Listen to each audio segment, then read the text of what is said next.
You are so odd. Well, the author's here. You know, my third book. Damn. Dude, oh my God, it's incredible. Like, well, so many things are incredible. First of all, dumping that out like a year and a half. It's the fourth rewrite that I've done of it. God bless you. And I thank you. And I finally got it. But that's a year and a half carrying that. Well, dude, that's a big deal. It is a big deal. That is a big deal, man. And I'm proud of the way it came out.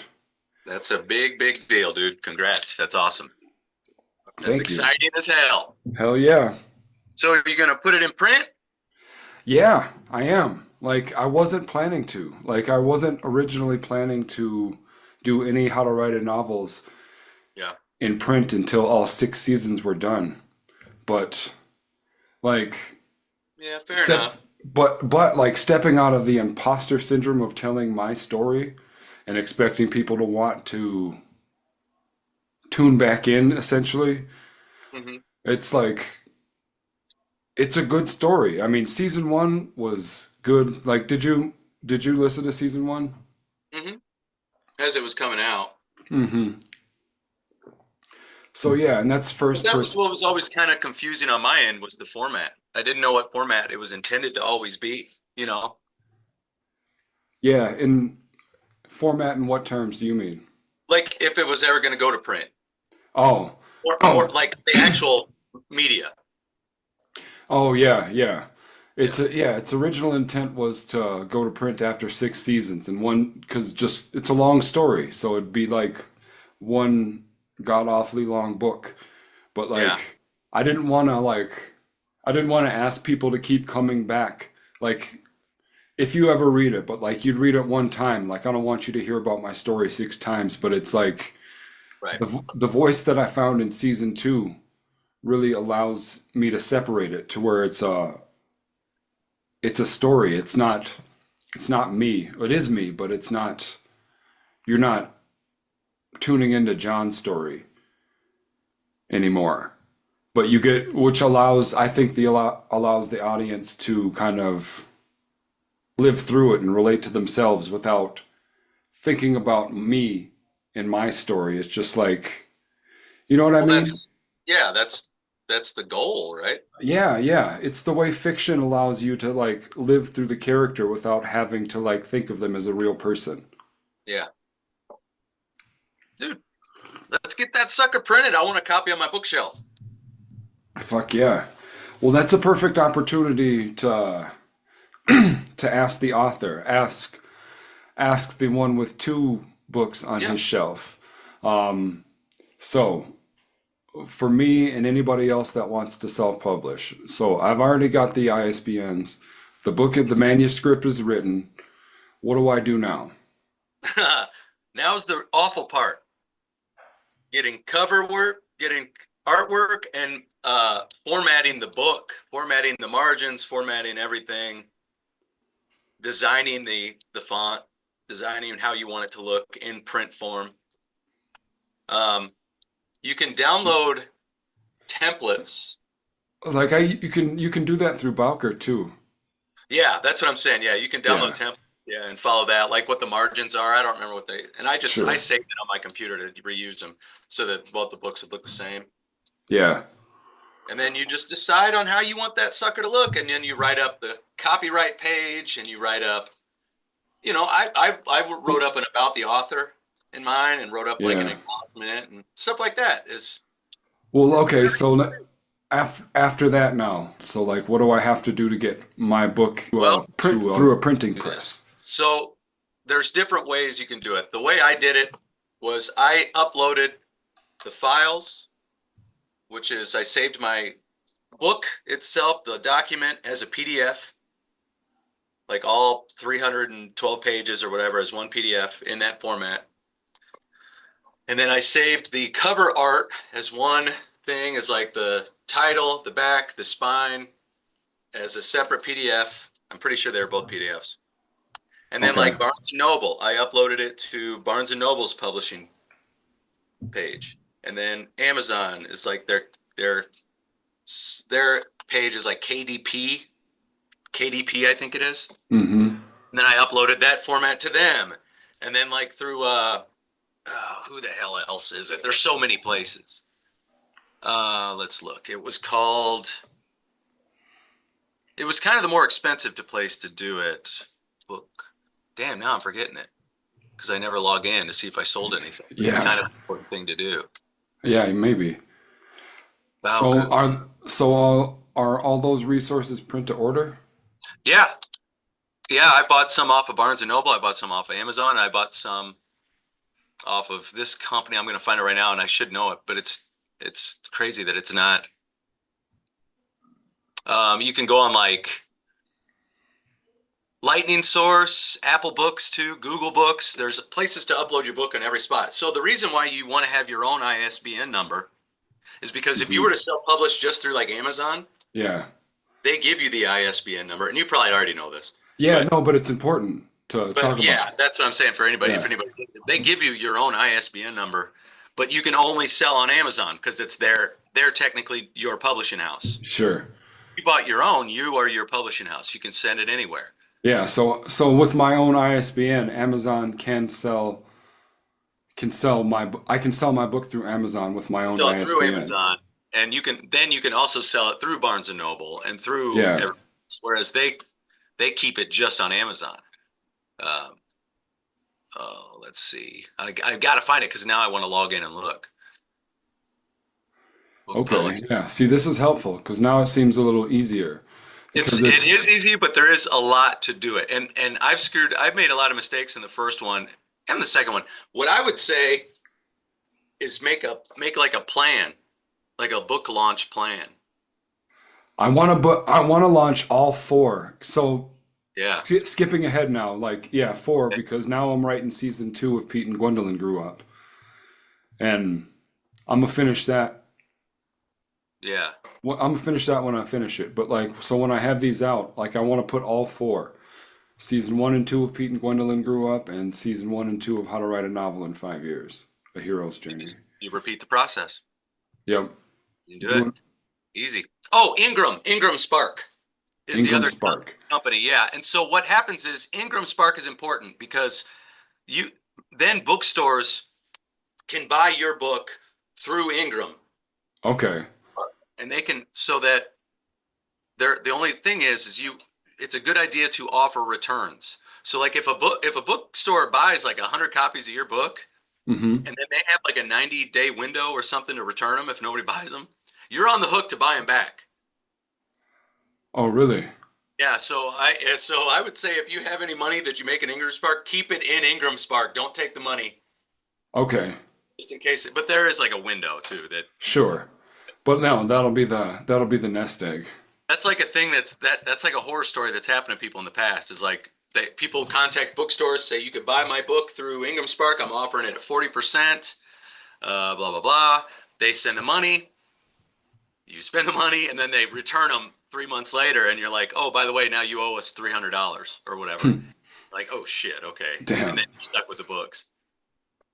So that's whatever risk level you want it to be. I did it just because I'm not going to take the money out of there, and odds are I won't sell that many on it because. Yeah, and that's the thing too. It's not like, unless you've already sold a bestseller, or you're a person who people already know, yeah, exactly. It's not gonna come flushing in like a deluge. And those people are like selling through like publishing houses still, and the thing is, John, and this is where my attitude is with it. It's like, do I want to spend 6 years trying to sell my manuscript to an agent? No. To sell it to a publishing house, for them to sell it to an editor, for them to put it out, and then have control over my artwork and then they send it back to you and say, take this out because otherwise and then I won't sell just as many copies. Yeah.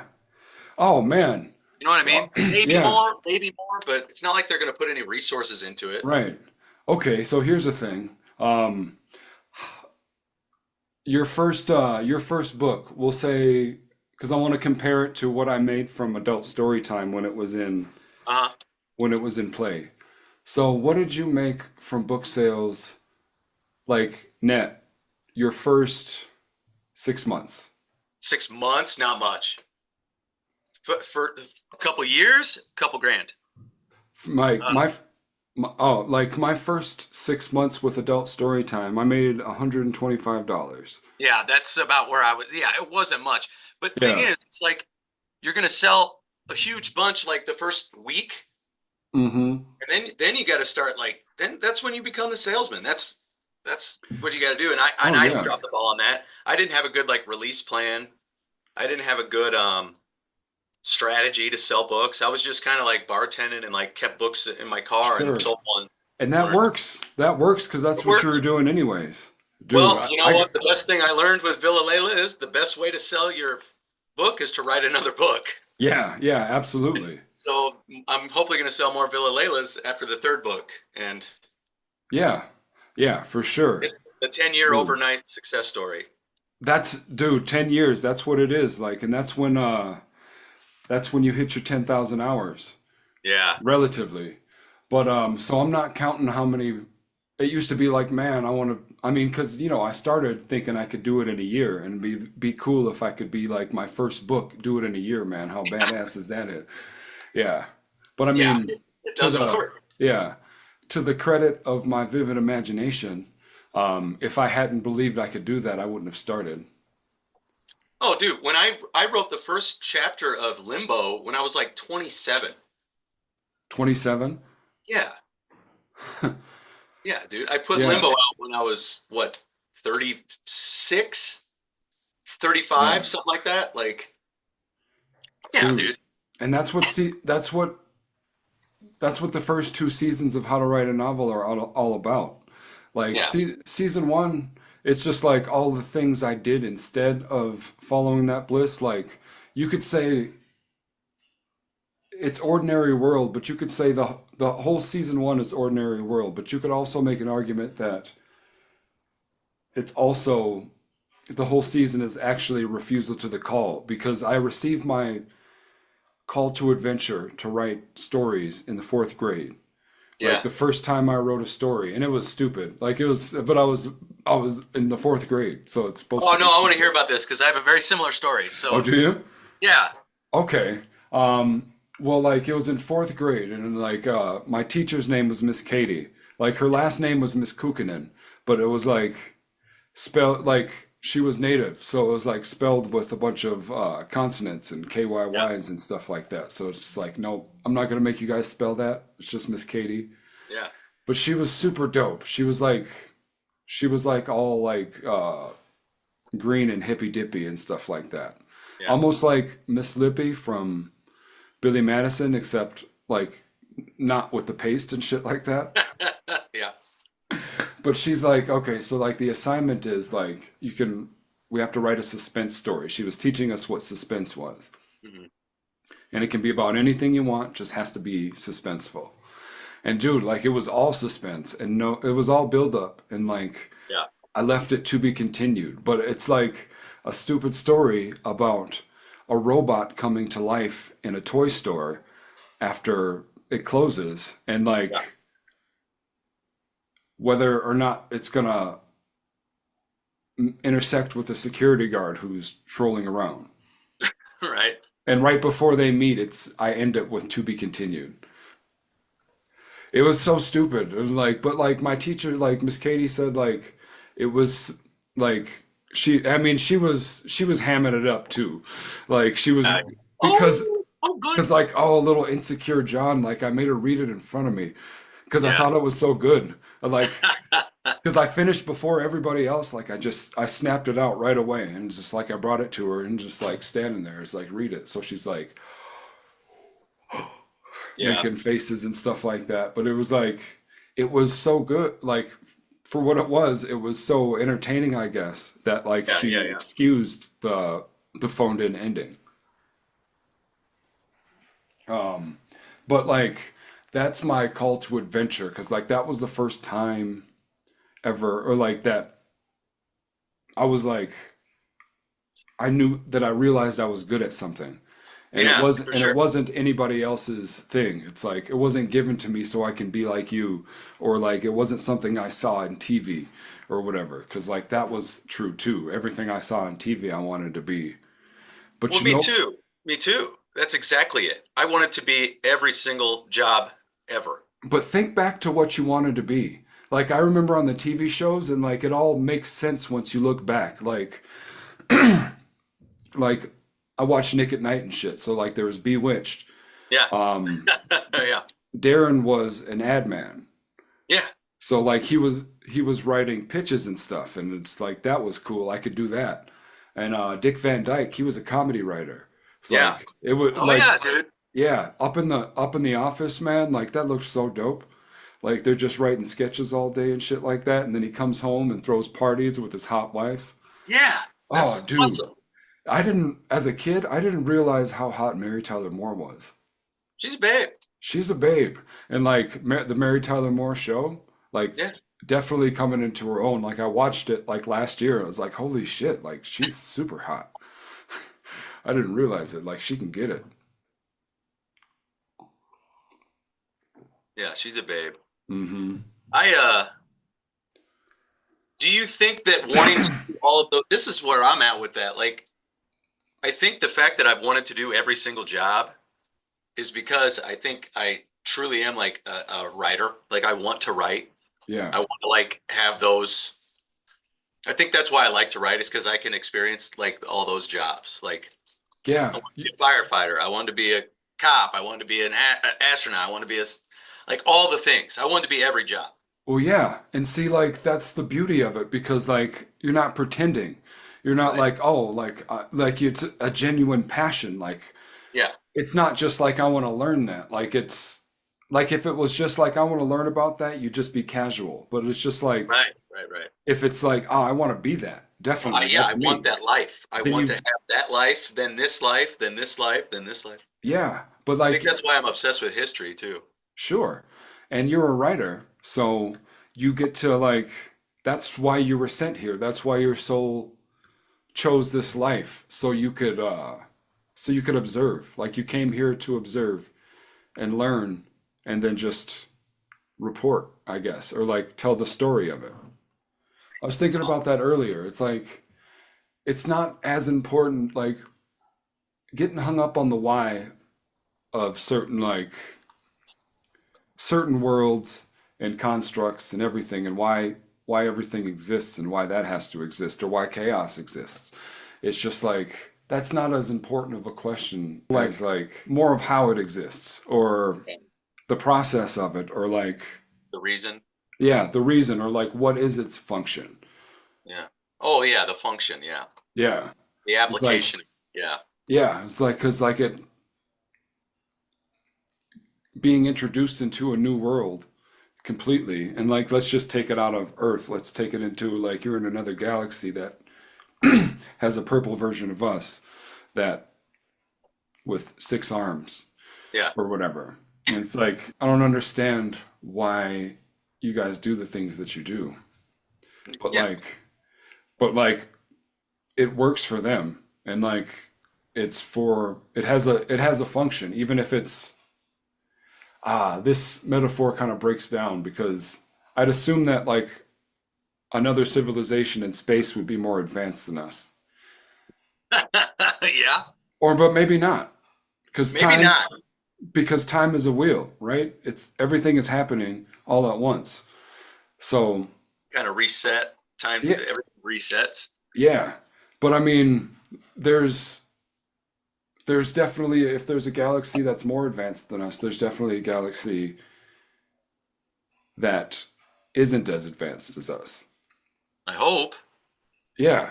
But it's all I hope we're like not the last place. no, we're definitely not the last place. But like that's the part of the problem is that like we think we are. Or the first place. Either Yeah, we think we're the best. yeah, yeah. Either or. Like it's just like the end all be all. Like it hasn't happened before. I don't know. I'm too Dude, stupid. yeah. Dude, this is all a simulation. I'm 99% Do you think it's a convinced. simulation? Sure, sure. Sure. I hope it isn't. Well, I Yeah, maybe it is. I don't know, man. I'm so confused anymore in my life. well, yeah, but I mean, think about the concept of a soul in a body. Like, Yeah. that's just a, I mean, that's just a Pilot. very, yeah, pilot. That's a very advanced um, virtual rea virtual reality. If I can be on a different plane and project myself into a cyborg that So do you think looks, that we chose this simulation? We chose this reality? yeah, We chose our lives? I think so. Why the hell But did I choose this life? well, because you didn't you didn't choose the because man, assume it's a game. Like you chose a challenging avatar because like and maybe we come here, but it's not a game or it's more than a game. Like we So let's, we come to this universe, we manifest in these shells in this universe to raise its vibration. Like everybody's down here at 300 hertz and we need to get above 6 at least 4 or whatever. But yeah, rise to the frequency. yeah, rise to the frequency. So like you choose a method to do that. And I don't know, some people choose to I think you can choose to coast. I think you can choose to be a tree Hmm. because you're still doing a necessary job in the universe to keep it going. So do Like you you're believe in many lives? Like this is like a reiteration? yeah. And which yeah, so like reincarnation is coincides with simulation theory. Sure. Yeah, I get that. Yeah, that makes sense. Yeah. And Hmm. I don't know, like if you I didn't prepare anything for that, but like I think if you That's all right. look We don't have to go yeah, deep yeah. into it, but But I think if you look in like most or all religions, then you'll probably see like it yeah. it makes sense. Maybe we don't know our purpose in life until it's revealed to us at the end, too, you know? No. But also part of the challenge of the game is like you're is unlearning or is like being it's all intake for the first like 4 years.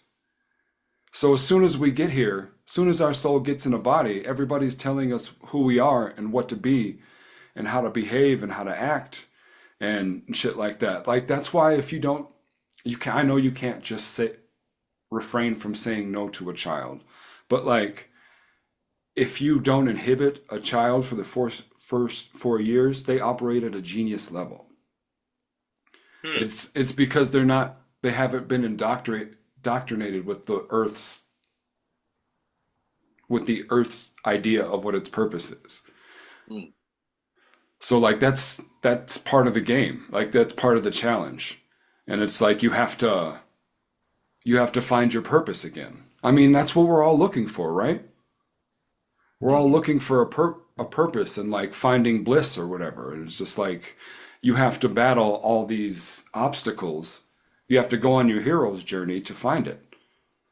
And like once you do, you yeah, you can operate in the game freely.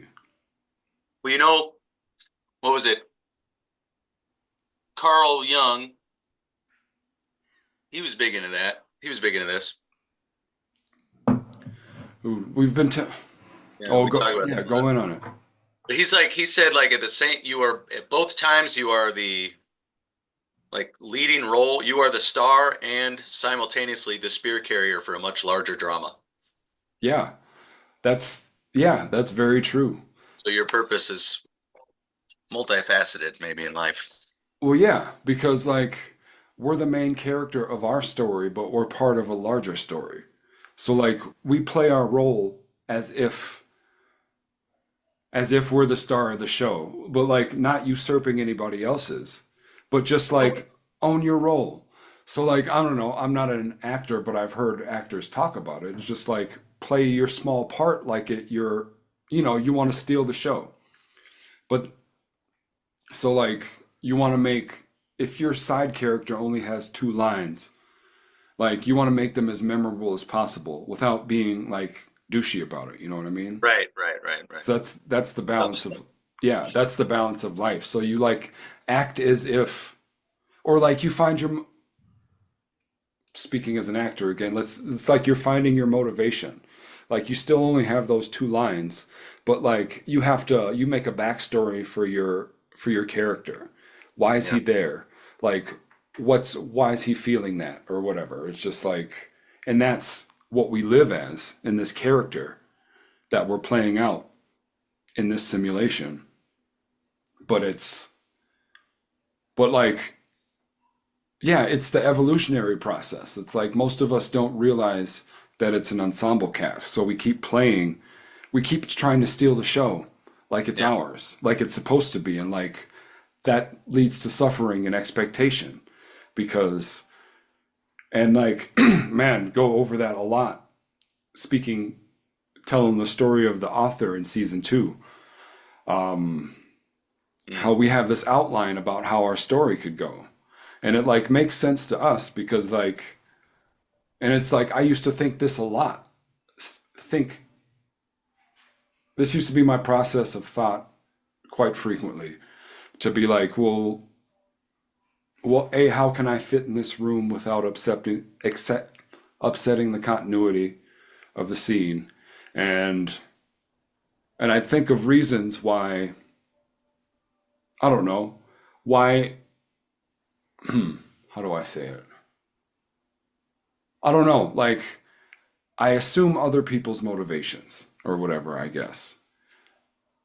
So like so at times like that, it doesn't make sense why you can't, and I'm just speaking in general terms now. Like it doesn't make sense why you can't give me what I feel the universe has promised me. Right. And it's like say you got it. I have good intentions. Or it's like expecting, oh, back to what my expectations of writing in a year. It's like, I've been a good person. I want that. Like, I deserve this. I've gone through it. Like, there's no reason why there's no reason why the muse shouldn't give me, speaking as the author, there's no reason that the muse shouldn't give me what I outlined. Like, it makes sense to me. Like, you get it? Like, if, Yeah, I do. Like, yeah, as if we're writing fiction, as if life is fiction, and like, it makes sense. well, I mean, kind of is. Yeah, it is. It's a Doesn't make fucking, sense either. yeah, it's a fucking simulation. You are so I mean, odd. you know. And you know what I've been struggling with too, off the side of that, is I think my time in Duluth is coming to an end. Yeah? Yeah. What's Yeah, and I don't know where to go next. yeah. What's the muse been foreshadowing in I your don't know. story? Uh, Well, what's making you feel like it's time? I can't put my finger on it. You know, Lucy's older. She's looking at college classes already. She's looking at like starting like taking classes at LSC while she's next year. She'll be finishing high school soon in a couple years, and she's growing up. And my purpose here for so long was to be a dad to her, and obviously I still am. But it's like now I'm being called away. I don't know what it is. Mm-hmm. Dude, I mean, Because she's going to be going somewhere too. She's going to be leaving, and it's like, in my outline, this is foreshadowing for our grassroots fucking Oddville World Tour. could be. No reason to do it. I mean, I've got Or this. no reason not to do it. That's kind of where I'm at. I've got this. I'll be done with my master's by the summer. I'll be done and with that, and I'm going to Spain for 9 days in May. Sweet. I'm going to finish up here for the summer with Ben Paddle and just tighten up some loose ends, and then start looking for jobs in places. My brother just had twins. I'd like to be closer to home, but I'm going to just let something call me. Yeah. This is your last Lost Boys summer. Maybe. I don't know where to go. It could be the beginning of a new place, or it could be the beginning of a new story, or it could be my retirement tour. Oh no, I'm not gonna let you retire. Well, hell, I'm only 40. I'm not Yeah. dead. I've got another couple decades of good living to do. Your character's too important to my story. Well, You can't. You can't. I was looking at Hawaii, which would be a crazy change. Oh yeah, Hawaii would be dope. Or I was looking at like Southeast somewhere, or Appalachia, something weird. Carolinas. Carolinas. You move down to Hilton Head. I've done the West Coast thing. I don't know if I want to do that again, but also if something calls me there. Dude, why don't you live? Why don't I know you're trying to be Indiana Jones and everything, Yeah. but like, I mean, there's got to be some artifacts over there. Why don't you go far East Coast? Why don't you go like live the writer life in Maine? I've thought about that too. I don't know. Here's the thing. I don't want the cold. Yeah, but I'm it'll. done with the cold. But like, I will argue that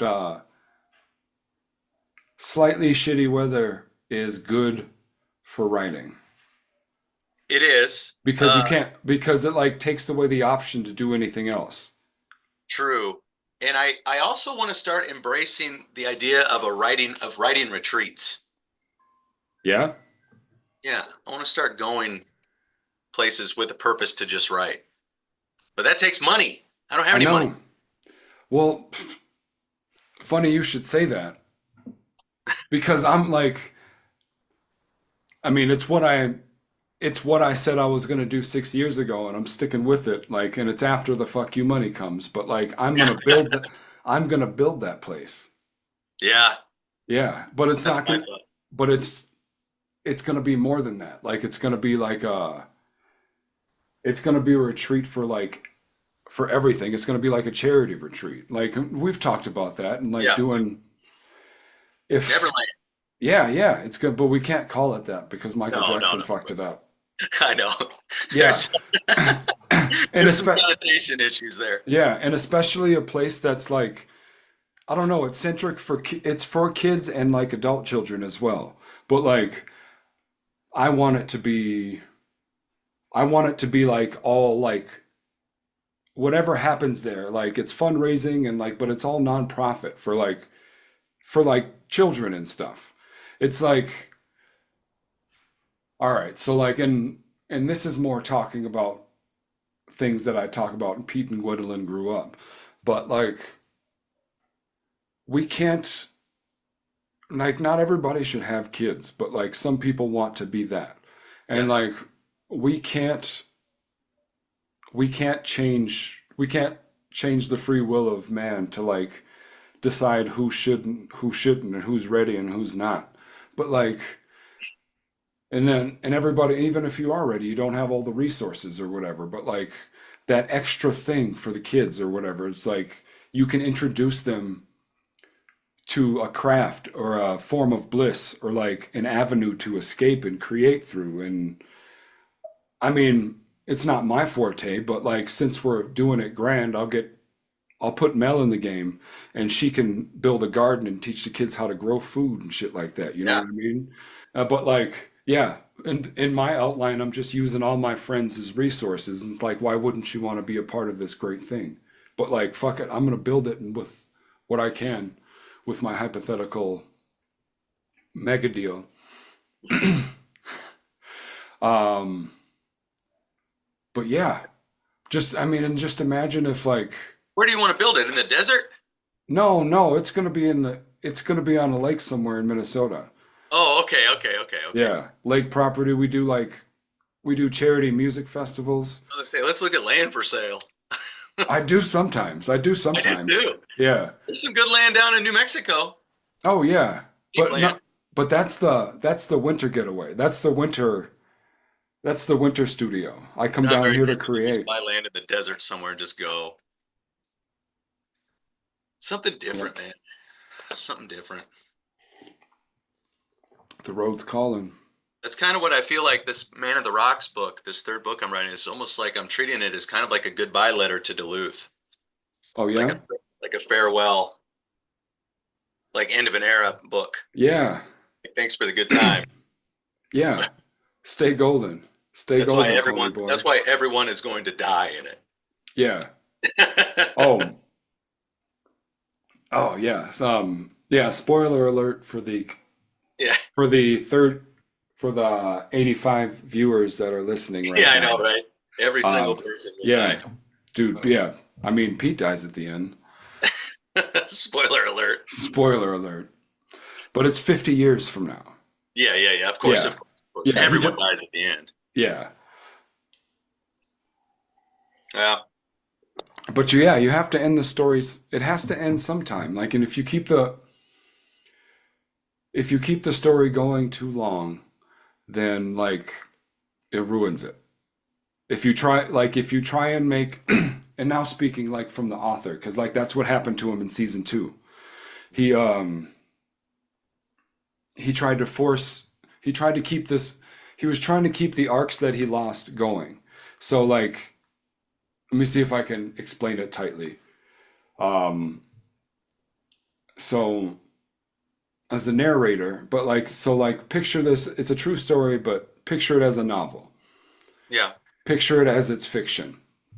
I'm telling the story of an author that's writing a story about a boy named Peter, which is based on his life and interpreted through the archetypes of Peter Pan.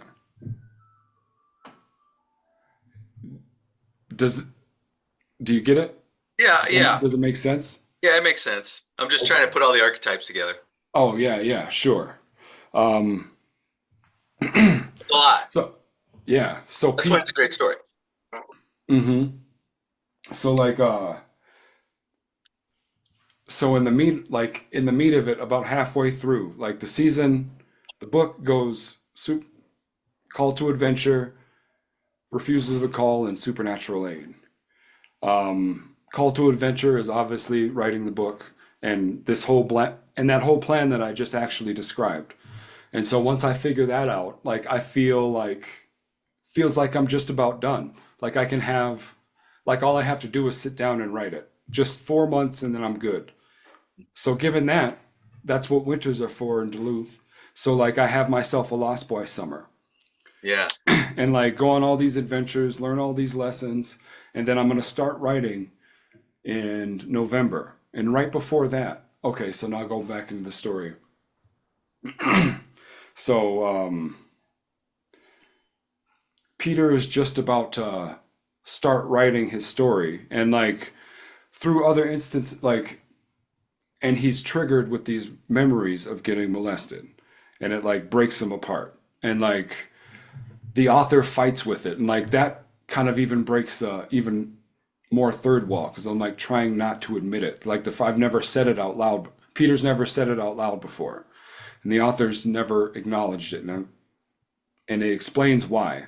And like he's fighting with himself because like the muse triggered him. It's like with this little thing put down, it's like, oh shit. And it's like, and he's fighting with himself, and which is actually fighting with Pete. And it's just like, and it's all in my head, but like I found a way to make it make sense on paper. And it's just like, nope, don't say it. Like you can't say it. Like if it's gonna ruin the whole story. Like we can't, like that's where the story's going. Like it's time for that. Like I cleared up enough space in my brain for those repressed memories to come. It's like I had purpose. I didn't have purpose before that. Like my purpose was existing in these other worlds, and like writing this book is the first time I had my own purpose. So now that I had my own purpose, the muse was like, okay, you're ready to deal with this now. Like I wasn't my own protagonist. Like everything would have fallen apart. But like not acknowledging that, like repressed that so all those years to keep those stories intact, like good or bad, traumatic or supportive, it was all Peter had. It was all the author had to keep Peter's story going. So like he did all he could to avoid that, and then like he finally admitted it. And like the second half of the book now is um, he's trying to find the will to keep writing Peter's story. Because, like, after he admits it, it's like, well, what now? Like, it's going to ruin everything. So, like, and this track is called Kill Your Darlings. Because he's like, the author decides to kill Peter off because the story is not going to happen the way he wanted it to. It's like, the pipe dream's far off. You can't get past that. The family dynamics are broken now. It's like, it was like the resistance of making the family choose and like having to risk them not choosing Peter, essentially, is what he didn't want to have to deal with. But he had to anyways, and like had to face that. But like also like I did a lot of funny things to avoid it that I talk about too. Like I went vegan to not address it, and like lost myself in TV, and I made stupid games, at work, and like there was Lost Boy things, but like underneath losing all those storylines slowly but surely, and like over the next few seasons, Peter finally, the author, acknowledges it and moves on or whatever, I guess. But that's going too far. But I don't know. He realizes like he has a chosen Lost Boy family all around him. Like Peter pretty much lost the foundation. Like, well, my dad's side of the family I refer to as the Bradys. So Peter loses his Brady arc. He loses his arc with, and I call it's the Council of Mothers, because like it was like a community, and it's just like it talks about the family dynamics in that too. How it was just like they made a ruling, like disputes between like me and my mother. They were my protectors and stuff like that. So like they intervened a lot. It's like my auntie, cousin, and my grandma.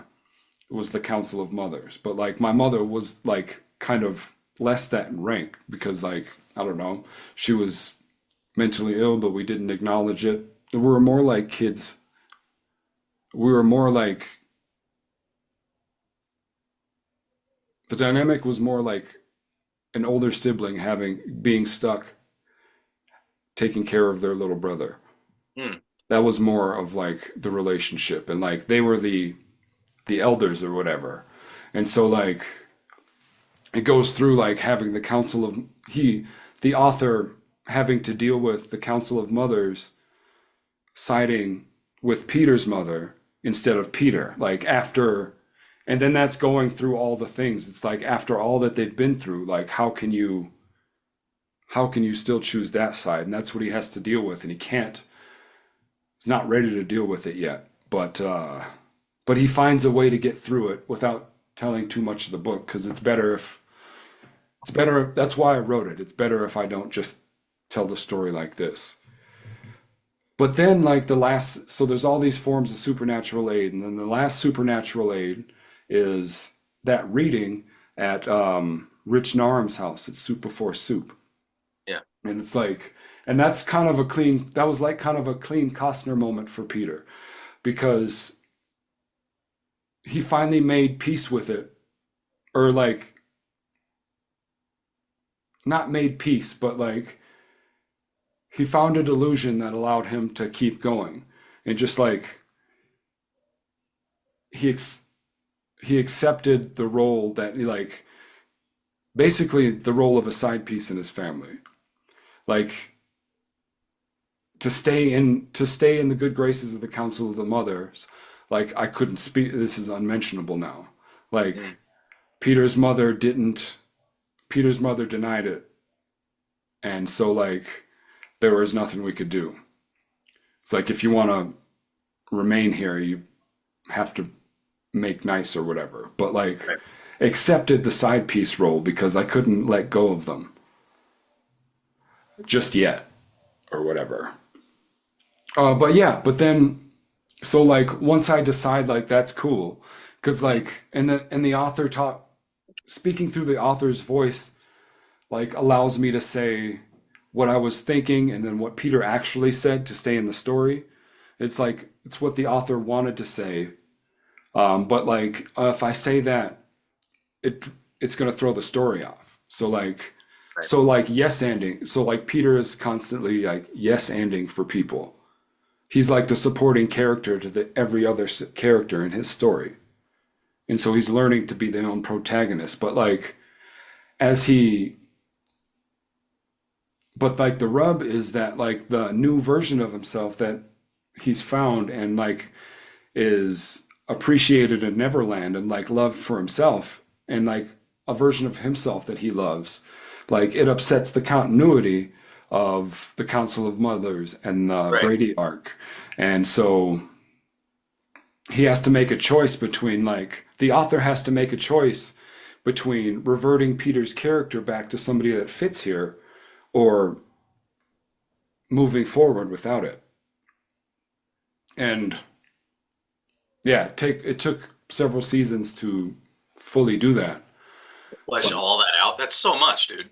yeah, it was so much. Like it was such a fucking masochistic process. Yeah, that's so much. It's so much. It was so heavy. And it's just like organizing all these little and there's one Yeah. track called 2000 Pounds of Pebbles. Cause like I make it's like the metaphor like that that repressed memory of getting molested, like it was a 2-ton boulder that I've been carrying. And then like the first supernatural aid when like I met BUJ at Sir Ben's, which is another yeah, because he wasn't supposed to be there. He's a regular at Burrito Union.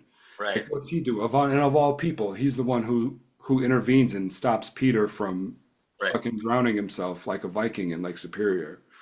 Right. Uh Right. Yeah. um Yeah. shit. Sorry. Where was I going? Don't give away your whole story.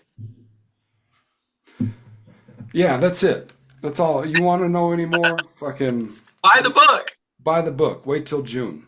But like listen to season 1 Yeah, to right get now people caught up. on the Oddville Revue or on YouTube, wherever you like. Just scroll down, it's free. You can also listen to Pete and Gwendolyn season 1. That's there too. It's pretty cool. Pretty proud of that. Yeah, you should be proud of it. Yeah. And since we're on an ad break here, You know what the last thing I wrote was? what's that? I wrote something last night and I sent it to a buddy of mine out of nowhere. And I did the math. I did the math of how many eggs I've had in my entire life. Yeah? Yeah, What'd you come just up like with? based off of like different ranges of ages. Like 0 to 1, I had no eggs. Sure. There But are 1.5 to 6, I probably averaged, on average, an egg a day for a year because some days it'd be 0, some days it'd be 2. yeah. So I averaged that maybe. What's your heaviest egg era in your life? Oh, I have Like called. when were you So just fucking pounding fucking yolks? 14 to 20. 14 to 20, and I 14 to even 20? called it the egg years. But I had 2 to 4 eggs a day on average, probably. Because some days I'd have 0, but some days I'd have 6. You Or had 4 eggs some days? you know, What that was did you just eat 4 eggs? Did you just eat 4 scrambled eggs like a psychopath? I'd like scramble them, or I'd put them in like a soup, or I'd put them in something. Like eggs were a part of the Okay. thing. Okay, that's cool. It's But like then just I like did 4 have. eggs at once with nothing else. Like that's No. I mean, I'm just thinking of like, because you put eggs in other things. I'm thinking of Mhm. like, how Okay. many eggs have I consumed in some form? Well, you have done the math. Did you include Cobb salads? That's what I'm saying. Like, Yeah. there's, yeah, anything, any kind of thing, there's an egg. So you can average like that. But then 21 to 25, when I was kind of broke and playing French music a toast? lot, I called that the lean years because I didn't have as many eggs. I was eating other, I was on my own. I wasn't eating eggs. Yeah, you were playing the field. You were exploring. 26 to 33, I call it the wild card egg years because who knows, that's a blur. Yeah. But anyways, the total I got to is about 28,971.87 eggs that I've probably eaten in my life. Jeez. Yeah. And then after this is over today, it'll be 74.887 eggs because I'll probably go Yeah. eat 3 eggs. Sure. Dude, these are Eggs. my egg years. I ate Egg and burrito. two hard-boiled eggs every day. Yeah, there you go. Count that up. That's crazy, right? That's a lot of Yeah. eggs. Oh, you want to know something apropos of Near nothing? 30,000 eggs, man. You want to know something I counted well, I took notice of counting, and it's just like, God, it's terrible. But like, okay, like, I usually do good about like staying away from like phone games and like doing mindless shit like that. But like with the fucking sweat lodge that I'd signed up to do for the past 6 weeks every day. Like I just needed to be mindless for a little bit. So I'm playing like it's just like Candy Crush or whatever, but it's something different. Some fucking Royal Court or whatever. Yeah. Just like looking at the thing, like I'm on level like 438. Really? Like yeah, and like that's not recent. Like that's over time. But That's still, that's that's it. That's what it is. that's 438 games and that I've won. And that's not including all the games that I didn't pass and that I lost. Like Yeah. that's so much time. Hmm. But like I don't feel bad about it because yeah, the rest of the if that incorporates to 45 minutes of my day, like that's because the other 13 hours were spent in fucking hell.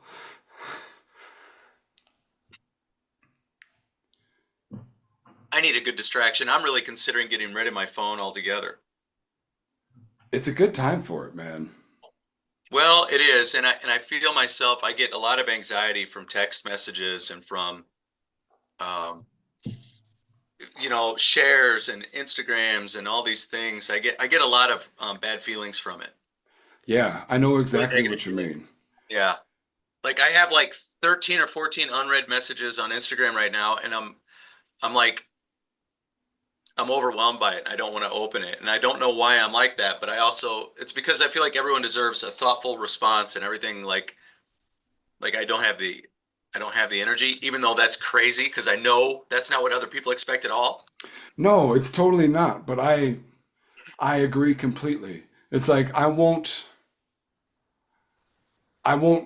reach out to friends unless I have the energy to like receive them. But like sometimes like I just want to like sometimes I want to connect with them, but like especially if I'm in a project like that and I'm so far up my puss, like all I can really talk about is like what I'm doing.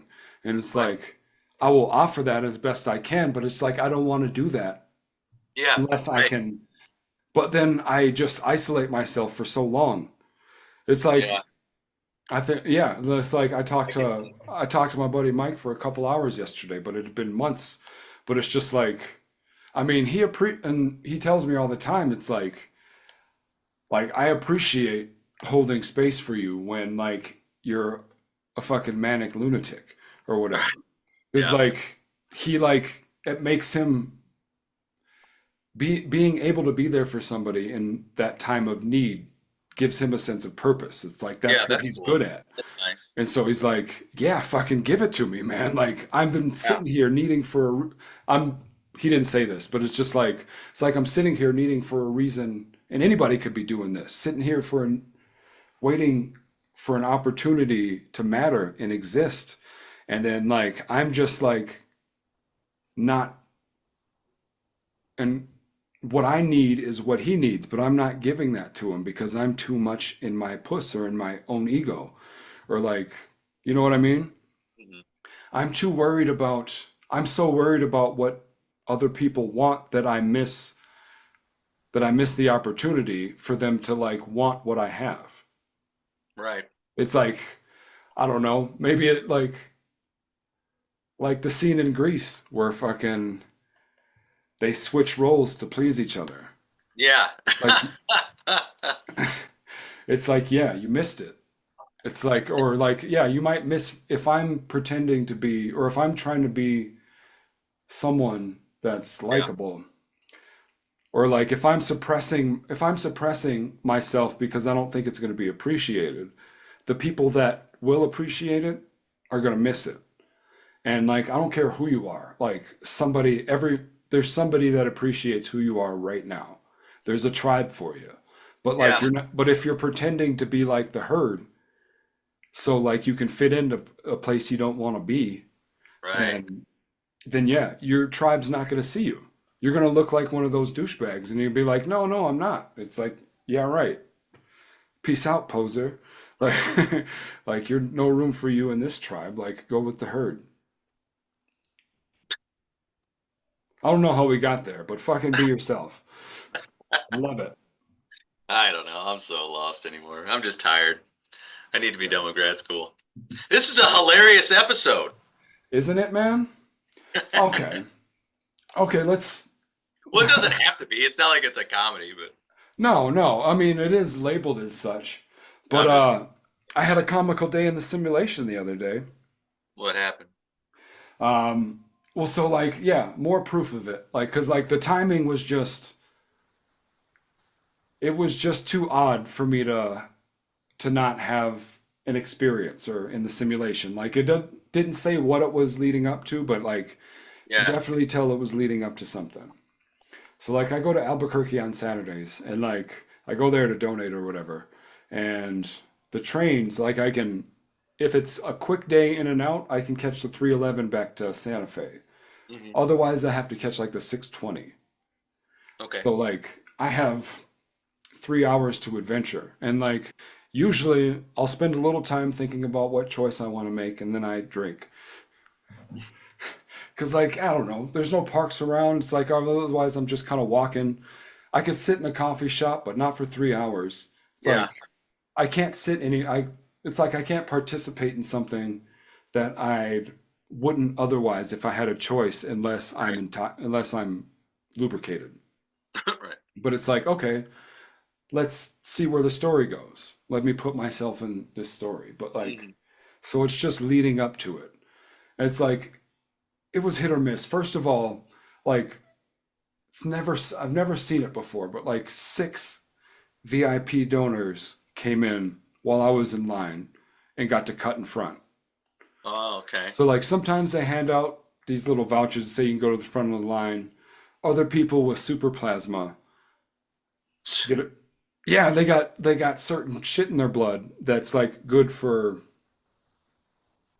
specific medicines. It's like whatever enzymes are in their plasma, it's very needed for Metachlorians something. Yeah, the metachlorians. or They got metachlorians. yeah, yeah. So the metachlorian donors get to go to the front. Yeah, yeah, yeah. And like six fucking metachlorians come in that day. Never happens. Maybe one every now and again, maybe Yeah. two. Couple Jedi's came in. Yeah. So they were all in effect. And like just pushing, because I'm watching the clock, wondering if I'm going to make the 311 or not. Because like Right. I'd rather take the 311 and get home. Because on the train I can write or whatever. But like, Yeah. okay, yeah. And so that happens. And then after that, like I got a routine. I stop at the smoke shop, get cigarettes, stop at the weed shop, get weed. Then I get on the bus and go downtown and either eat or wait on the Yeah. train and read or find a coffee shop and write or whatever. It's not important. Um, but then, so like I did the thing, and then as I finish, like the bus that I would have needed to take to get the 311 passes me by. And it's like, fuck, okay, we missed it. We're in the simulation, I guess. Well, Yeah. no, I'm not assuming it there, but it's like, okay, I guess we're gonna have an adventure. We're gonna see what happens. And other little things like that. Like again, not that important, but like it's a nice day. It's probably 60 to 70 degrees in Albuquerque. Lots of people's windows are down. And like the song choices, like they're just like significant for whatever little reason. And I can't even remember what they were. But it was just like clear as day, a song passes by and like I get to hear it. And then I'm passing by some some bum on the street, which is more than likely it was like Jesus, I think. Hmm. But like nothing. But like he just says, what up, Jay? What? Yeah. Never Okay. fucking seen that. And I looked for a second, and then it was like, uh, and then, like, I mean, I pointed him out or whatever, Yeah, but that's weird. yeah, but I kept walking and I didn't want to acknowledge it. But I did as I'm going. It's like, I've never met that guy. Like, there's no Yeah. reason that I would know some, like, some homeless man on the street in Albuquerque from Right. anywhere. And like, and especially well enough to be like, "What up, Jay?" And it's like, That's weird. yeah. And the kids aren't saying that, man. Like nobody's calling each other Jay. No, I mean, you had a 1 out of 26 chance of getting it right. That's true. That's true. If my name was Brandon and he called me B, that'd be a different story. But I'm Jay here. Right. Okay. So now I'm walking into the food court. And it's called the 505 food court. There's a couple bars and a bunch of restaurants around. It's a pretty dope, I don't know, it's an adult food court or it's a food court with bars. Enough said. And so I get food and then I go sit in the corner, dark corner with my laptop. I'm going to eat and write. Then I eat, get a gin and tonic, write a little bit, or I get a beer, write a little bit more. And then it's just like I've hit my limit for the day. Like I'm done. Like I don't got no plasma. Like I've written a lot. It's like, Yeah. and now we've added alcohol into the mix, which they explicitly tell you not to do. Yeah. That, like I said, refrain from smoking cigarettes and drinking alcohol for the first 4 hours. Okay. First thing we go to the smoke shop. Yeah. Second thing we go to the bar. Nah, it's cheap. It gets you there way faster. That's the hack. That's why they don't want you to do it. That's why I kept eating. Yeah. So then I've done my thing. Still got like 2 hours to kill. And so then I just go sit at the bar. And then I have another gin and tonic and I'm just sketching on a fucking napkin. And then that's when the story happens. So like it's all build up and then just like boom, call to action. There's three people come into the bar. Two women that have been friends since childhood, and then one of them's brother. Mm-hmm. Now, the sister is trying to set her brother up with the friend. Like they've been doing that for the past 2 days, I guess. But the friend isn't about it. Just been divorced. She said this like 5 times. Like been divorced 2 years after being married for 10. That's why they're trying to set her up, but she's not about it. But like before we even start talking, it's like weird. And I'm just gonna say it like the way, well, I'll say it first. Like it turns out they had been drinking a lot longer than I had. Okay. And this is it's 5 o'clock in the afternoon, but it's 5 o'clock somewhere. But like, and it's a Saturday too. So whatever, no judgment. But like, they're tuned up, but like, I have no way of knowing this. So like the way they come in, I thought the girl that I started talking to was a vulnerable adult. Because they were trying to get her, it was the way they were trying to get her to sit, and she was kind of like pouting about it and like almost like shutting down. It's like, and they're talking to her like she has special needs, like trying to like be nice and coax her to sit next to me, or it's like sit between us so you can talk to him or whatever. And then she's like, no, and like I'm on the corner of the bar and like I'm here, she like sits here. And then like I'm like polite and nice to her at first, like she's a special needs person. Just like Right. like, just how you doing? But like I'm just in my own world, just like sketching on a fucking coaster. And then like shit starts kind of like blowing up a little bit. Well, so first of all, whatever they had just come from, dude cut himself. So like she, as a self-proclaimed um care prov- care provider, Mm-hmm. and then I'm like, well, are you there fucking buddy? Like what's going on here? But then Right. she's like, nope. So I like so she decides to mend his wound with her bra. What? Yeah, She took her bra off? she had done it before that, but like she was, So but she like was her, prepared. huh? She was prepared already. Yeah. So she mended his wound with the bra, and then he took it off, and she was mad about that. And like he was upset, or like somebody, probably upset that she was talking to me. And they end like, and they end up leaving. Like it's out of nowhere. Like the girl orders a drink, maybe takes a couple sips, And then like I don't know if they give themselves like a secret code or something, but then like the girl goes out this way, out that door, and then the dude goes out that door. Without they just dropped a smoke bomb on this girl. Probably like I don't know, probably leaving her with me or something. But like they had done it to her the day before. How do you know that? She told me. Oh, okay. Yeah. You are And so like odd. so I left out the cherry on top of my simulation theory for this adventure today. Now, this girl that I was talking to, I met her last week, but I didn't realize it until halfway through the conversation. She works at a bar called Happy Accidents, and I said, us meeting today was a happy accident. And then she was like, that's where I know you from. So that's how I knew it was in the simulation. You're more like a game show. Yeah. Like, I'm on the ride with this girl.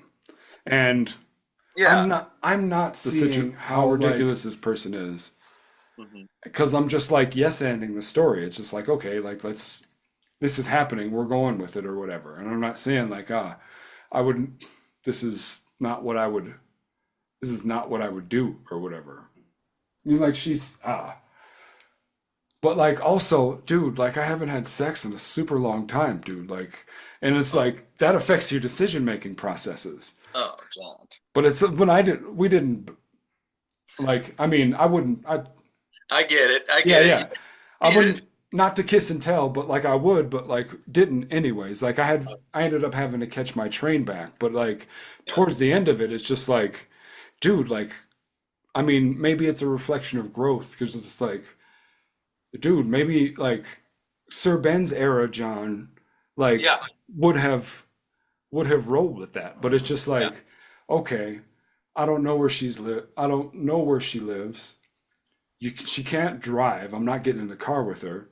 Like she doesn't even know where her car is. Like this is the point where I'm realizing it's like, oh shit, you might be like, you might have stopped making memories. Yeah. Yeah. Yeah. That's And then it's like, oh shit, I feel bad about leaving you here now, but I got to catch my train. It's like I'm also not responsible for you. no, Um, no. You and I are no. very similar in that. Yeah. We need to have better, firmer boundaries. Yeah. But dude, like we I wouldn't call it making out, but we kissed a little bit at the bar. And like at one point, and again, speaking to like how deprived sexually I am, like I had to for at least a second. But like she's she was like she wanted me to feel her boob. Yeah. And it's like, all right. But like also keep in You're mind of performing a service. what? You're performing a service. Yeah, yeah. And it's just like under the shirt fondle at like 5:15 in a food court. That's insane. Yeah, it's That's totally insane. that's insane. There's families and children around. It's just Yeah, like, dude. oh, it's just Don't. like, I know it's just like, I can't do this, but it's like, God, okay, for a second, it's just like, all right, real quick, yeah, that's nice. Okay, put that in the space. Good Lord. But it's just like, yeah, I can't go with this simulation. And then that's where it's like, man, like, but like, I chose that. I chose to, like, it made me contemplate why I keep choosing the same simulations. I've been thinking about that. Yeah. Yeah. What is it? What does It's it make you? growth, man. It's like, when can we be free of the mistakes we've made in the past? I think when we acknowledge them and like kind of own them, Yeah. like we have to just like, I mean, Right. at a certain point, you have to stop making excuses for the mistakes and just like, fuck it. Oops. I made a Yeah. mistake and now you own it, laugh at it. Yeah. Because I mean, I owned a lot of the coolest part about season 2 was how like I got to own how ridiculous the way I thought was, my thought process, while still honoring how intense and real it felt. Hmm. It's like, yeah, it's an objective story, but I don't know. I'm gonna get sidetracked on that again. What were we talking about? Just growth, and I don't know. I'm trying to like reach a new era, I think. Yeah. Best, like the Sir Ben's days brought something up in my mind of like, yeah, those were different days. Yeah. And they And were I would not beautiful want to days. be back in those days. No, but like we can think back of them fondly. But they were lessons to learn. Yeah, they were lessons to learn. I'm And it's, grateful for them in the sense in that I can learn from them, but have I really I'm wondering if I've really learned from them yet, or if I'm still learning or growing or whatever. well, I There think, has to be a point where it's like okay, there like there has to be a point where it's okay to be who you are compared to who you were, and to be who you are because of who you are. yeah. I mean, yeah, it's like, and I'm using an extreme example, but like, you don't have to glorify cocaine, but like, you can also acknowledge like you did have some good times in it, and like, Yeah, as long as you learned something from those, yeah, as long as and I'm, yeah, no, now let's do something a little more relatable. Just like all the nights, everybody's had a Sir Ben's era at yeah, some Sir Ben's or another, yeah, yeah, and it's just like, yeah, I mean. A lot of the relationships and friendships only existed in that world. And, but like, I mean, ours didn't. Ours surpassed it. sure. Yeah, It's, a lot of mine did. I mean, I'm still friends with lots of people from there, but also what level? You know, I'll sure. talk to you even if I move. I would imagine we'd still do this. Yeah. Uh, I still talk to Jeff, Corey. You know, but Hmm. it's like I don't know. It does feel like an era that is its own thing. Yeah. And you just have to know when the era's over Yeah. and move on from it. But like, How do you get yourself free when it's a mile away from your house? yeah, that's the thing. Like, I mean, I had to move across the country. Yeah, that's where I'm at, dude. Yeah. I mean, like it was such a, and like, but at the same time, like I eventually found a Sir Ben's here. But Yeah, like I got lucky enough that like it wasn't convenient right. because there was no watering hole within me. Everything closed out late. Like I didn't find the boxcar until much later. But like Right. Right. speaking for the muse, it's like if I had had that right now, like I would have gone the other way. So like you can find it later and then you can find that same crowd and you can see that you don't really need it or also that it's you can find it anywhere. Yeah. Um Hmm. Yeah, I don't know, but yeah, it's definitely it's too easy to like when you're uncomfortable, like let me go to this place and it's not what it used to be, but it's still a little bit. And if I try Yeah. really hard, if I squint at it, like There's yeah, that's there's the old Sir Benz I know and love. the the roots of the trees are a little bit bigger, but they came from the same seeds, man. They're there. Mm-hmm. Yeah. Yeah. Haunts me. I'm But haunted by it. yeah. But I mean, yeah, we can't beat ourselves up for the stupid decisions we made in there Yeah. in those eras. It's true. Because They weren't malicious. no, they weren't They, malicious. And like nothing came from bad places, but no. And like we were just I mean, we're all just children. We're all just children growing. Like think of inside and bigger, like our soul. Like the age who knows what the age of our soul is, but I was kind of thinking about this today. It's like, you know, I talk about like the Zia symbol and the four stages of life. Well, uh-huh. it's like the soul probably has I'd imagine if we do it, we copied it from the higher whatever. So it's like I imagine our souls would go through four stages of life too. And it's like a baby, the child, the grown folks, and the elder. And it's like I think my I think in this lifetime, and like I feel like I've passed a thing too, but like I feel like I passed in from like I don't know, my soul passed from like baby I don't know if it's baby to child or child to grown Yeah. in this lifetime, but it's still growing, and it's like it might happen in one lifetime if you know what you're doing, but it might take 1,000 lifetimes as far as like the universal purpose to get what you're whatever we're here for. I wish I had it. Aren't you doing it? I don't know. I think so. I'm trying. I think that's all we can do. Yeah. I need to lean back into the Taoism. Yeah. Stepped away for a while. Yeah, get to a neutral spot. I mean, because like I was doing, 'cause, I mean, it's just like the general climate of everyone's energy, whether you want to be a part of it or not. Like Right. if you're resisting choosing a side or like dead set in your side, like it's the energy is just like all like negative energy is very attractive. Yeah. And it doesn't always look like negative energy, but like you have to put in negative energy to thwart negative energy.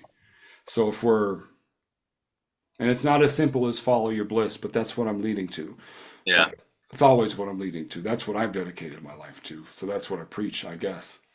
Uh, but like you have to be, you have to be a negative force to thwart a negative force. And once you do, like whether you do it or not, you're now you're a negative force too. It's like Yeah. turning into the villain Mm. because everyone thinks there's only a small percentage, a very tiny percentage of the world that like actually acts with intent, with malicious intent to harm, with no other reason that it makes them feel good Yeah. or whatever. It's like an actual legit psychopath. I mean, sociopaths are actually pretty common, but like that legit monster, evil force, chaos, like pure evil, like that's rare. Mhm. But like we've all got a little chaos in us. Um, I know. I'm trying to keep it at bay. yeah. But no, like yeah, we're just we're attaching to it to beat it. We got to go around it, but it's hard to be neutral because the stakes feel so high. Like before this election, I was fine not playing politics and not knowing what was going on, and it just moved on just fine without me. And then sometime around, I don't know, August, September, I started Oh, feeling real important. Like I yeah. need to pay attention. Like this issue needs me. But like, I mean, everybody can't say that, but like not everybody's that job. It's like I do what I do through my various jobs to brighten the world or bring the energy up.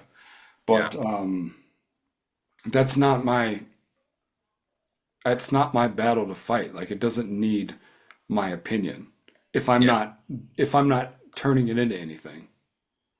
If I'm just sitting with it and like put it or like running to an echo chamber so it feels good that I can agree with it.